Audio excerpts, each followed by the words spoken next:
आज जाने इस बेहतरीन चीज़ के बारे में जिसकी तस्वीर आपके सामने है और आप इसको देख रहे हैं, और इसकी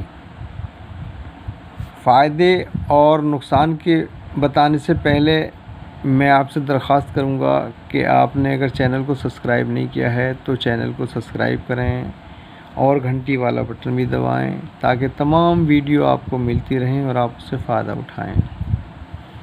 तो जानें इसके बारे में पूरी जानकारी और तरीके, इसको कैसे इस्तेमाल किया जा सकता है, कहाँ कहाँ इस्तेमाल किया जा सकता है, क्या इसके नुकसान और क्या इसके फ़ायदे हैं और इसको क्या कहते हैं। तो इंग्लिश में कहते हैं इसको एंटीमनी, अरबी में कहते हैं कोले इस्मिद, उर्दू में सियाह सुरमा, बांग्ला में शुरमा और मादरी ज़ुबान में सुरमा और कई दूसरी ज़ुबानों में अलग अलग नामों से इसको पुकारा जाता है। काले रंग का चमकदार वज़नी पत्थर है, खूबसूरत पत्थर है। इसको आमतौर से बारीक खरल करके आँखों की हिफाजत और रोशनी को दुरुस्त रखने के लिए आँखों में लगाते हैं। किसी दूसरी दवा के साथ या अकेले को तासीर इसकी ठंडी हुआ करती है, यानी सर्द खुश्क।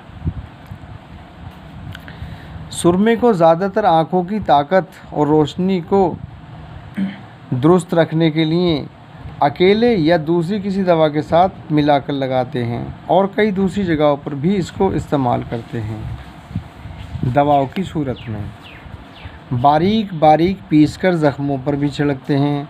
ताज़ा ज़ख्मों पर छिड़कने से ज़ख्मों का बहता हुआ खून रुक जाया करता है।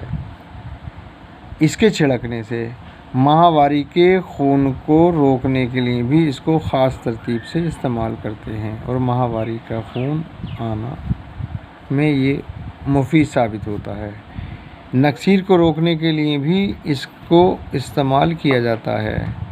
चेचक के शुरुआती हालत में नाक, कान, आँख को इससे चेचक से महफूज रखने के लिए इसका इस्तेमाल करते हैं, उन पर इसको लगाते हैं। इसके ख़ास नफ़े आँखों के मर्ज़ों के लिए ये ख़ास मुफीद है। मुज़िर सीने और फेफड़ों को मुज़िर है। बदल इसका शीशा नुकसान से बचाव के लिए धनिए का पानी, शक्कर और कतीरा इस्तेमाल करें।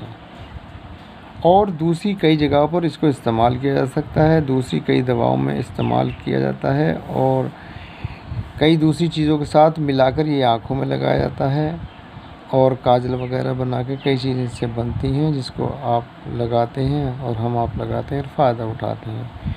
वीडियो पसंद आई है तो लाइक ज़रूर करें, चैनल को सब्सक्राइब ज़रूर करें, घंटी वाला बटन भी दबाएं ताकि सारी वीडियो हमेशा पाएँ और फ़ायदा उठाएं। इजाज़त दें, फिर मुलाकात होगी किसी दूसरी अच्छी वीडियो के साथ। आदाब।